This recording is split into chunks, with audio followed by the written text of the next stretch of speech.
விளக்குகிறது. முதல் பகுதி ஒரு ஏழை மனிதனின் துன்பத்தையும் அவன் உலகத்திலிருந்து தன்னை மறைத்துக் கொள்ளும் செயலையும் பார்த்தபோது அது தனக்கான ஒரு பாடம் என்று ஆசிரியர் உணர்கிறார். தனது வாழ்க்கையில் வரும் சவால்களைக் கண்டு ஓடி ஒளியாமல் அவற்றை எதிர்த்து நிற்க வேண்டும் என்றும் தனது கடமைகளை தொடர வேண்டும் என்றும் அவர் புரிந்து கொள்கிறார். அவர் தனது முயற்சிகளில் தோல்வியடையவில்லை, மாறாக தன்னால் முடிந்த சிறந்ததை செய்துள்ளார் என்பதை ஏற்றுக்கொள்கிறார்.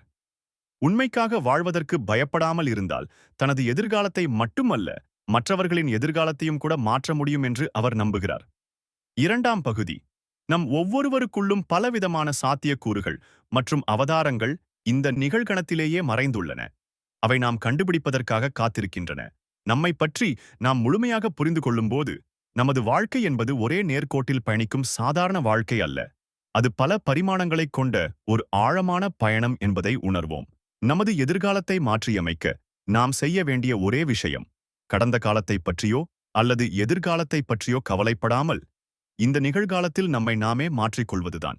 சுருக்கமாக, இந்த பத்தியின் முக்கிய செய்தி என்னவென்றால், நிகழ்காலத்தின் சக்தி மற்றும் சுயமாற்றத்தின் முக்கியத்துவமாகும்.